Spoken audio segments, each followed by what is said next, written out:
I got the Jimi Hendrix figurine from a friend once. It was one of those small dashboard ones, about the size of my hand. I'm not even a Hendrix fan. I couldn't name a single song of his.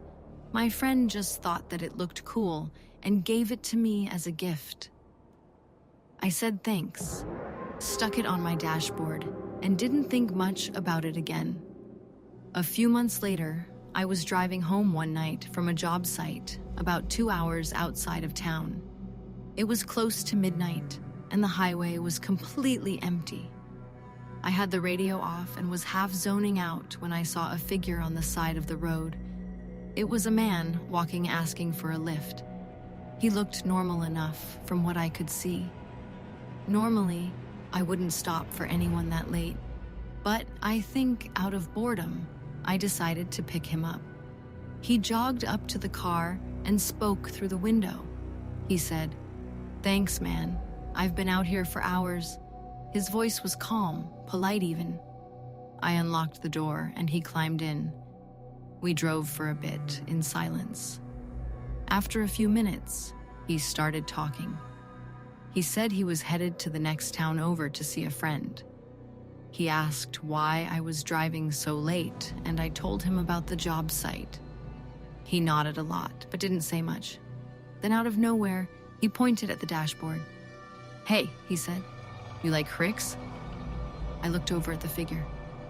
Yeah, I said. "Yeah, big fan." His face lit up.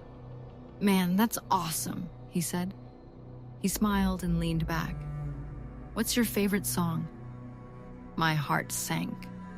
I didn't know a single song. My mind went blank.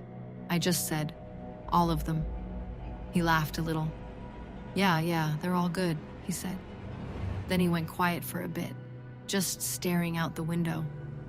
The rest of the drive felt heavy.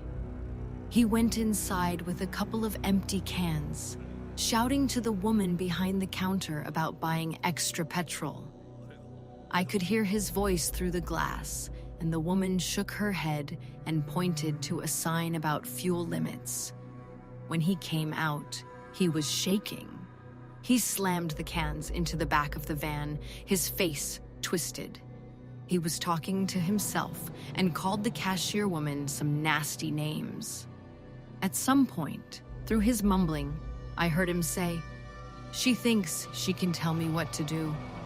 I ought to kill her." He kept on saying that, ranting as he drove. I sat there staring out the window, counting the road signs. Each time we passed a village, I thought about asking him to drop me off.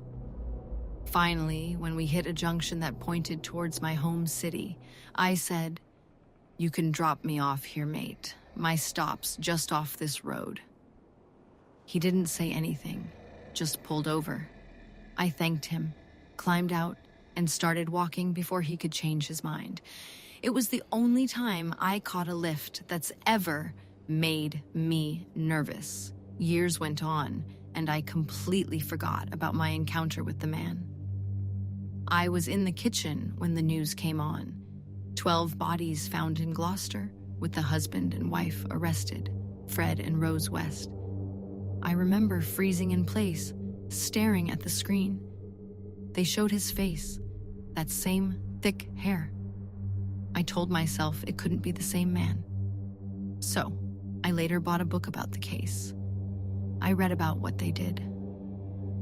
I turned the page and saw a photo. Fred in overalls, face smeared with grease. It was him, the man I had hitched a ride with years earlier. No doubt about it. I thought about how close I'd been driving in a van with a serial killer. As far as I know, he only killed women. So, it appeared that I most likely never had anything to worry about, but it still irks me, especially how bad of a mood he was in the day that I rode with him. The one time someone tried to rob me happened on a gray afternoon somewhere between towns in Ontario. I was hitchhiking, thumb out and my head down against the cold, when a pickup slowed and pulled over. The driver rolled down his window, I asked where he was headed. He shrugged and said something like, "Where are you going?" Like he didn't want to be pinned down. I climbed in anyway. At first, it felt normal enough. We eased onto the highway, and the truck ate up the miles. I tried the usual small talk: job, weather, and how far I'd come. He answered in single words, nothing that invited more. No eye contact. He drove with his left hand on the wheel, keeping his right hand near his pocket. I noticed that, but told myself not to read anything about it. People keep their hands in their pockets for weird reasons, and it was cold out, and he didn't have gloves. Then, while we were cruising, he pulled a pocket knife from his right pocket with his free hand. He reached over the middle barrier in the truck and had the blade pointed at me. "Give me your wallet," he said. I scooted to the far side of the seat, faced him square with my back against the passenger's door. He didn't even look at me. He kept his eyes on the road so he wouldn't crash. My first thought was disbelief. My second thought was to disarm him and take the knife.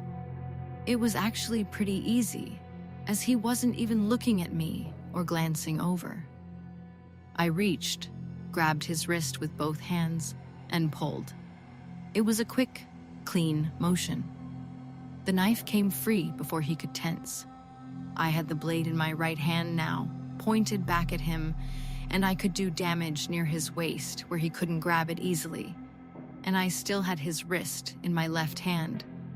"Pull over," I said. He did, and then yelled at me to get out of the car like he was the one in charge. He dropped me off and then pulled away, continuing down the highway. I had taken the knife with me, and I slipped it into my pocket and continued walking with my thumb out, waiting for my next ride. That knife was the first I ever carried, as I kept it as my personal knife. I decided I should carry it now because the world had just reminded me that strangers can decide to pull danger out of a pocket like it's nothing. I never had to use it again for anything other than to open a can or something, thankfully. But I now have it ready if anything dangerous happens to me again while I'm hitchhiking.